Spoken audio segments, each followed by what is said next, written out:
Eh, saya di sini ditugasi ngomong tentang belajar seumur hidup, ya, belajar sepanjang hayat. Sebelum di situ saya pengen nanya dulu sederhana. Kita mulai dari yang sederhana dulu ya. Ada semua sudah sarapan pagi? Belum. Oke, semua sudah mandi? Oh, sudah, alhamdulillah. Anda pernah bertanya, kenapa Anda harus mandi pagi? Atau cuman kebiasaan? Biar seger, asik. Ada lagi? Biar ketemu gebetan gak malu, oke. Ada lagi? Maksud saya begini, kita sering melakukan hal-hal yang kita lakukan tanpa kita tahu sebabnya. Kenapa sih? Karena kalau tanpa tahu kenapanya, kamu gak akan kuat menjalankan secara panjang. The man who carries why can carry everything. Orang yang tahu kenapanya dia bisa kemana saja. Kenapa itu penting banget. Sekarang saya kemudian beranjak di sini. Anda di sini kuliah semua. Kenapa sih? Itu pertanyaan penting yang harus dijawab. Karena tidak semua orang yang kuliah itu kenapanya sama. Ada yang karena dipaksa orang tua, ada yang nggak enak, ada yang memang harus begini, nggak ada yang lain. Jangan lupa Anda adalah orang-orang beruntung di Indonesia. Hanya 7.100.000 pemuda Indonesia yang punya kesempatan untuk kuliah. Lainnya nggak ada kesempatan. Entah karena ekonomi, entah karena jarak, entah karena sebab apapun. Tapi jangan lupa bahwa Anda adalah orang terpilih dari sekian banyak orang Indonesia. Jadi ditanyain sedikit, kenapa saya kuliah, itu penting. Agar kita bisa ngomong kenapa pentingnya belajar sepanjang hayat. Kira-kira kenapa Anda kuliah?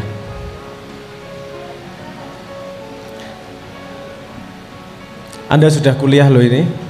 Dulu kalau di SMA lembar jawab ada pertanyaan tuh jawabannya satu.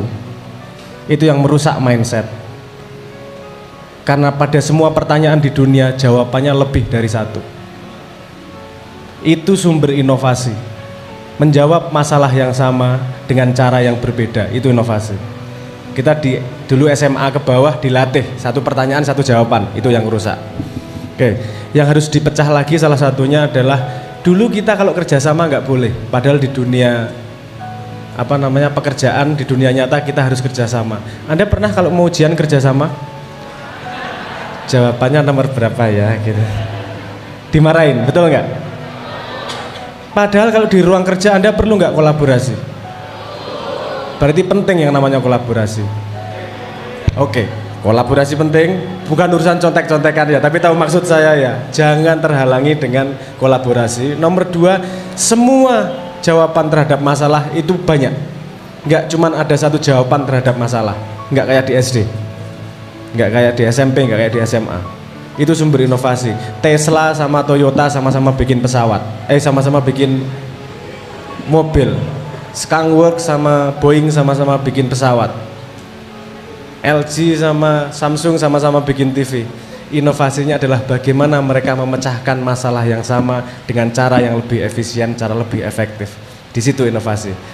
Jadi kita mulai latihan yuk. Yuk jawab yuk. Nggak ada jawaban yang benar yang salah kok. Yang penting berani menjawab. Kira-kira kenapa kalian kuliah? Gak ada nilainya, ini kita kolaborasi aja, kolaborasi pikiran. Kenapa penting kayak gini? Saya pengen ngasih tahu nih. Karena satu-satunya cara berpikir adalah ketika Anda bisa berbicara.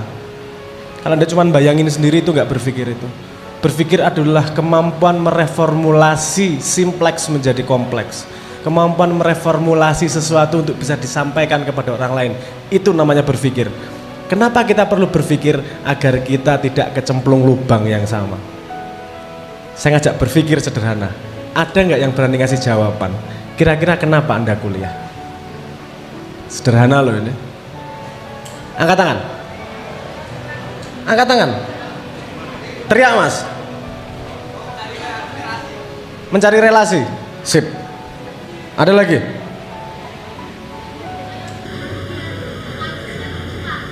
biar mindsetnya terbuka, mencari relasi.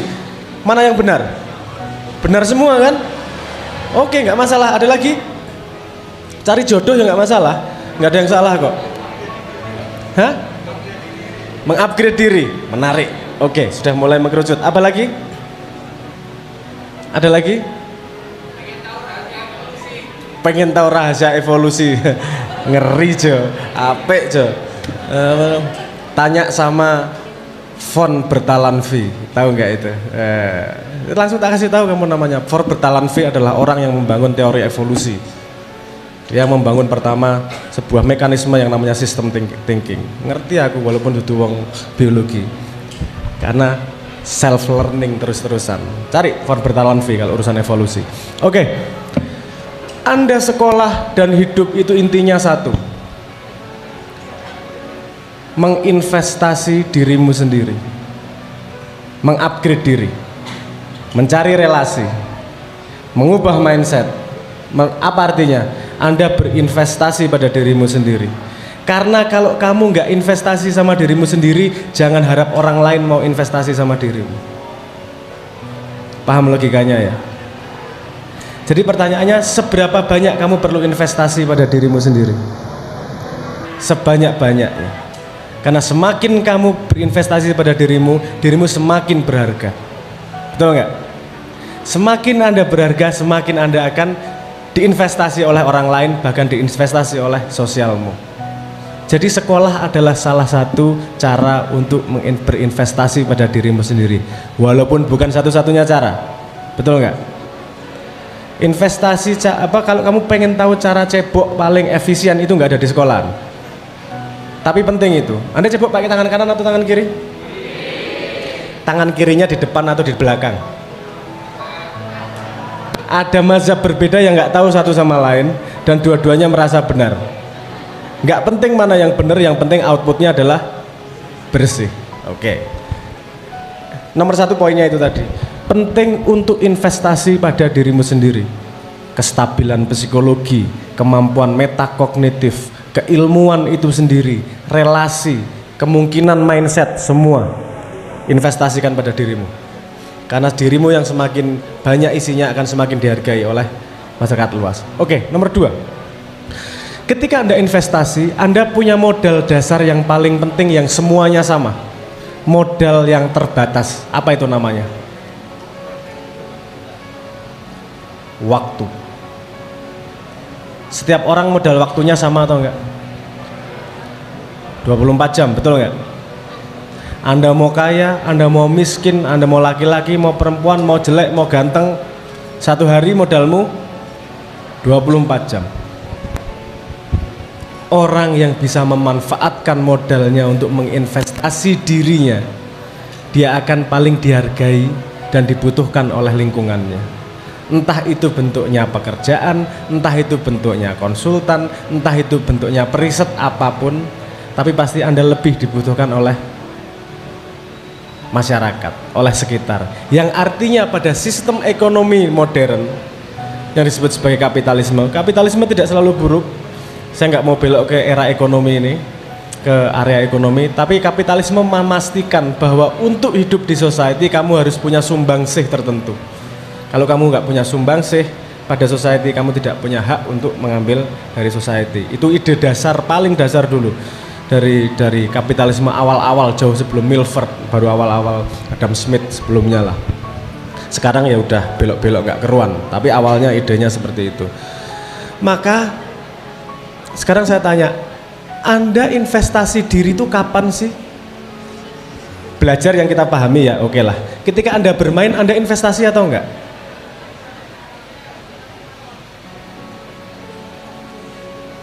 Anda investasi, lebih pinter main, betul nggak? Di sini ada pemain Dota. Oke. Sehari main Dota berapa jam, Mas?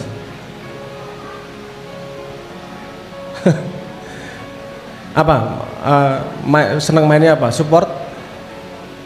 Carry? Nggak dengar suaranya, hah? Oh, senangnya support. Ini yang lain paham nggak Dota ini? Nggak paham ya? Oke, itu sebuah permainan game online yang paling gede hadiahnya sekarang sebagai e-sport. Itu sangat populer, sebutannya sebagai MOBA itu. Dota saya ngikuti dari Ice Frog awal pertama, masih hero-nya 12 dulu dari Warcraft. Jadi saya mengikuti itu. Kalau Anda main itu tiap hari, Anda berarti berinvestasi pada skill kemampuan dalam Dota. Bisa nggak dibawa keluar dari Dota investasimu? Ada yang bisa, Mas. Anda harus ngambil sesuatu, ada yang bisa. Dota itu membuatmu punya kemampuan untuk mengukur situasi resiko. Resikonya seberapa nih? Boleh ambil apa nih? Ambil keputusan item apa nih? Apakah saya mau heavy di magic atau heavy di itu. Kemampuan melihat situasi dan kemampuan untuk mengambil resiko itu penting dalam semua kehidupan, betul nggak? Jadi sebenarnya apapun yang kamu lakukan di dunia ini sebenarnya menginvestasi pada diri.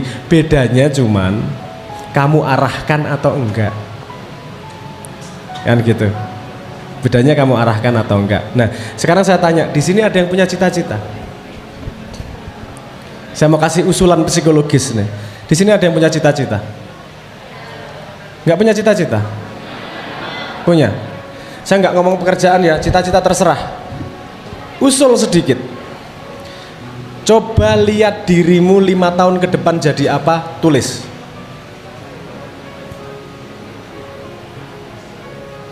Kamu 5 tahun jadi apa, tulis. Karena itu adalah tujuan, aiming ya. Manusia itu disebut sebagai aiming creature, yang berarti dia hanya bisa berjalan ketika ada tujuan. Kalau nggak ada tujuan, dia nggak bisa ngumpulin investasi yang jelas pada dirinya. Oke? 5 tahun kamu pengen jadi apa, tulis. Terus tulis berikutnya gini, kalau saya melakukan ini akan mendekatkan ke sana. Saya melakukan ini mendekatkan ke sana. Melakukan ini akan mendekatkan ke sana. Setelah itu selesai, tulis lagi. Kalau saya tidak melakukan, saya akan kemana? Kalau saya tidak melakukan, saya akan kemana? Itu artinya pemetaan. Kamu akan tahu apa yang diperlukan, yang diinvestasikan pada dirimu. Kamu ngelakuin istiqomah 5 tahun, aku berani yakin kamu jadi super power itu. Orang kamu bikin agenda untuk besok hari aja belum tentu istiqomah, iya nggak? Tapi Anda tetap perlu pura rencana. Kesalahannya adalah kita tidak menggunakan agenda dengan benar. Agenda itu bukan untuk tirani dirimu. Agenda itu buat temenmu. Nanti kapan-kapan kita ngomong lebih detail untuk urusan agenda.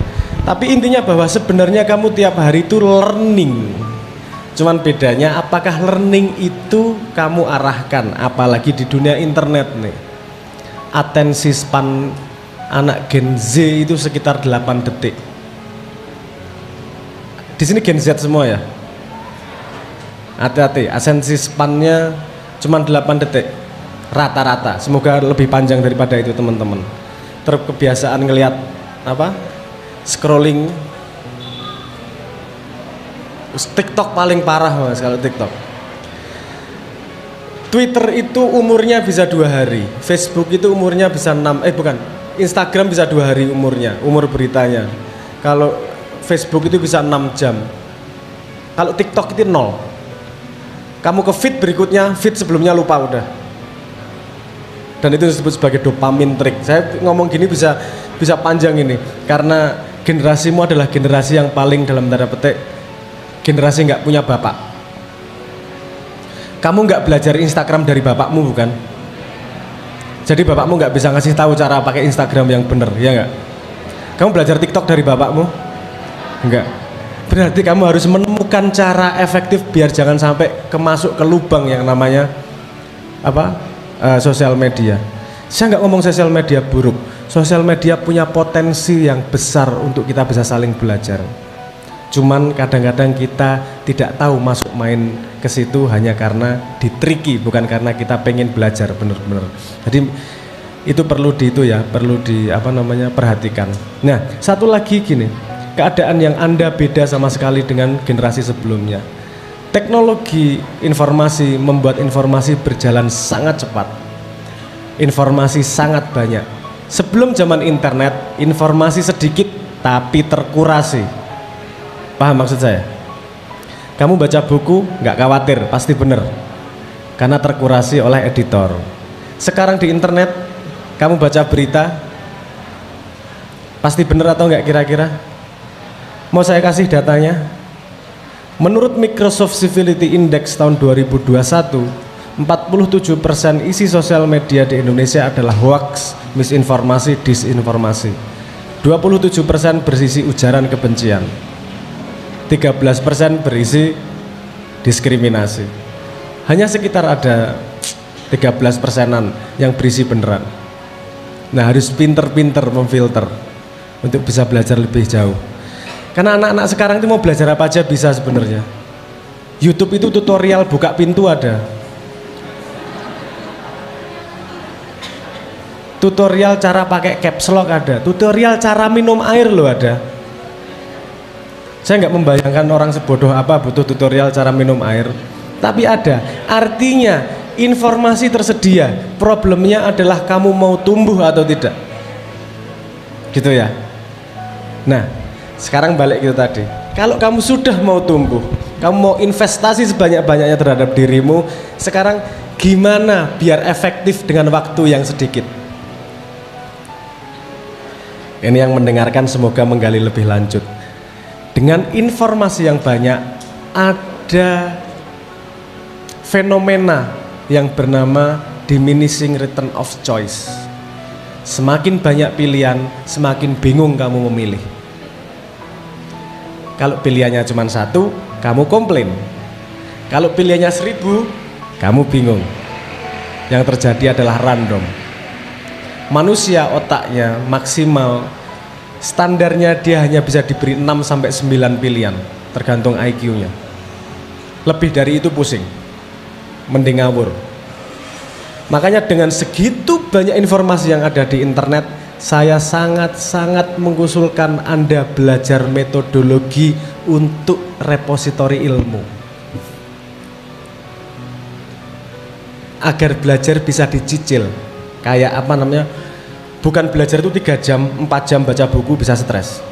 Udah, kamu baca Twitter, oke, ada ilmu diambil.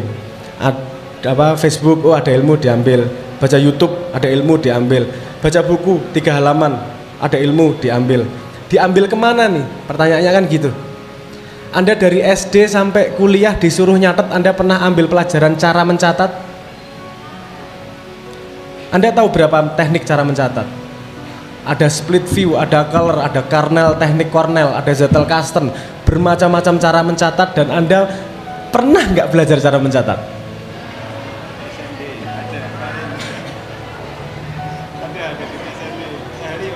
Hah? Ada. Mahasiswa baru ada belajar cara mencatat. Ada. Pakai teknik apa? Ayo di review yang sudah belajar. Ayo di review.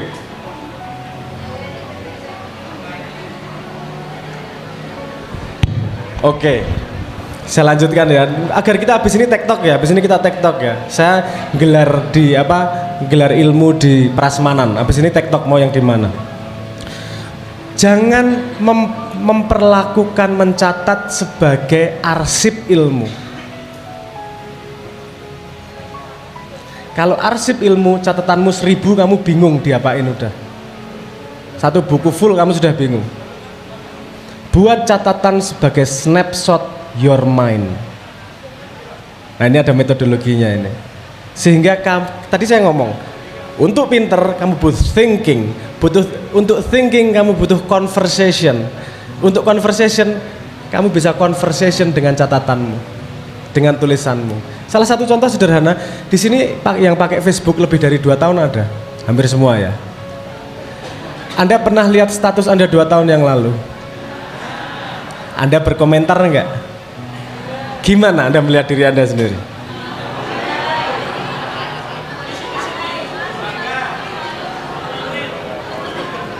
Malu-maluin. Tapi itu kamu, bener nggak? Kalau kamu sudah bisa menertawakan dirimu, berarti dirimu yang sekarang lebih dewasa daripada dirimu yang kemarin. Betul nggak? Kita sudah terbiasa nulis nih, nulis posting. Ini tinggal dikonversi sedikit, itu bisa menjadi repository knowledge-mu. Ada caranya, kapan-kapan nanti tak kasih pelatihan, agak panjang itu soalnya. Itu kalau mau riset lebih lanjut, nama metodenya adalah metode Zettelkasten.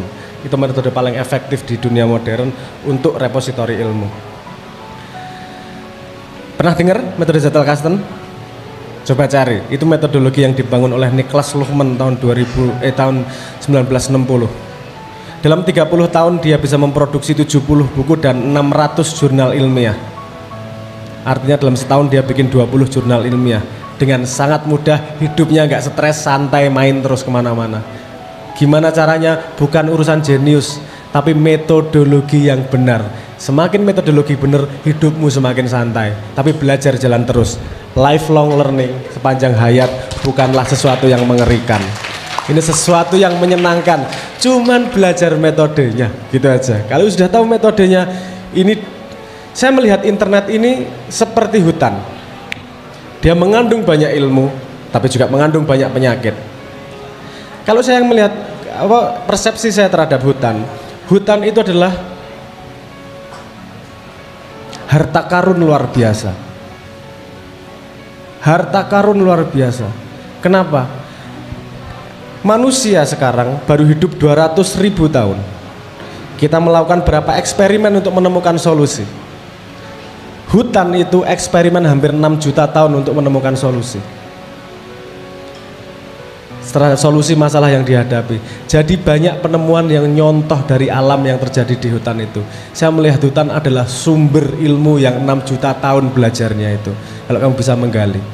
Saya nggak melihat hanya urusan pohon, tapi bagaimana urusan dia solusi. Gimana bisa sebuah pohon memberi tempat sarang kepada semut, semutnya bisa melindungi pohonnya, terus pohonnya ngasih nektar. Itu rodok gendeng nang utekku. Iki piye mbiyen ngobrol atau mereka atau gimana? Tapi saya melihat hutan itu adalah sumber ilmu yang terbangun 6 juta tahun. Sayang kalau nggak digali. Dan yang tahu itu adalah orang teman-teman dari kehutanan. Anda dekat sumbernya, Anda harus bisa menggali, mencari jawaban untuk masalah-masalah yang ada di dunia sekarang. Ayo digali tenanan gitu. Hutan itu, paham maksud saya ya? Ekosistemnya sudah berjalan 6 juta tahun. Dia pasti mencari solusi terbaik. Saya kasih contoh gini deh. Anda tahu network kereta bawah tanah di Tokyo? Itu membangunnya pakai fungi itu. Itu bangunnya pakai jamur itu. Gimana jalur terbaik ya? Dari beberapa titik ini jalur paling efektifnya gimana ya? Mau dihitung pakai matematika topologi, ada problem yang namanya gini. Kita heuristic answer. Kita tahu jawabannya cukup baik tapi nggak tahu bahwa itu yang terbaik. Paham maksud saya? Ini cukup bagus nih, tapi apakah ada yang lebih bagus? Nggak tahu ya, siapa tahu. Itu ada jenis jawaban gitu. Itu kalau jawab pakai matematika maksimal segitu. Tapi ketika dijawab pakai fungi, kita tahu itu yang terbaik. Caranya gimana? Dia cuma kasih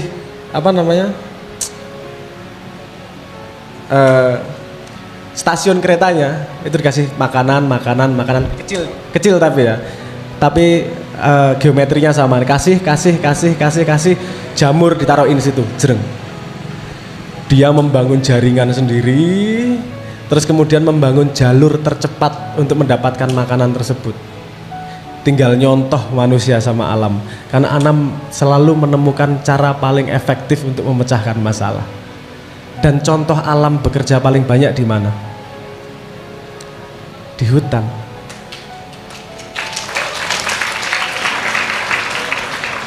Kalau saya ngomong hutan, selain preservasi dan segala macam ya, kalau saya melihat hutan nomor satu adalah itu ilmu Tuhan 6 juta tahun disimpan di situ. Pertanyaannya kamu bisa gali atau enggak itu. Saya yakin. Anda pernah dengar istilah biomimikri? Velcro ini biomimikri ini, kerak ini biomimikri. Hah? Ya, itu Velcro. Velcro itu salah satu contoh dari biomimikri. Biomimikri adalah teknologi yang mencontoh alam. Bagaimana alam memecahkan masalah. Misalnya yang dipakai oleh Skunkworks F112 dari Skunkworks misalnya. Topologi sayapnya itu mengikuti sayapnya dari burung hantu. Karena burung hantu kalau malam-malam terbang itu nggak ada suaranya. Ini kalau nggak alam yang menemukan, dia harus percobaan berapa ribu tahun nggak akan ketemu tuh apa jalan keluarnya. Jadi manusia tinggal nyontoh, paham maksud saya? Ini hutan ini contohnya banyak banget nih. Banyak yang teringat di kepala saya. Salah satunya ada kumbang yang di tengah padang pasir. Dia kalau malam sayapnya begini ngumpulin ngumpulin humidity, apa bahasa Indonesia humidity? Kelembapan apa yang sangat sedikit air di udara, terus ditangkap oleh sayapnya, terus netes di mulutnya di padang pasir. Itu dibuat teknologi, kemudian teknologinya digantung di depan rumah gini, nanti netes air sendiri. Biomimikri luar biasa, dan itu adalah pintu-pintu inovasi masa depan. Jangan membayangkan bahwa hutan itu ngurusinnya hutan tok, ora. Bayangkan hutan itu adalah harta karun ilmu Tuhan yang siap dibuka oleh sampean. Gimana bukanya? Bangun, belajar diri terus panjang hayat. Tahu masalah yang dibutuhkan, kamu dekat sama sumber jawabannya. Pertanyaannya, berani nggak Anda melakukan itu? Matur nuwun.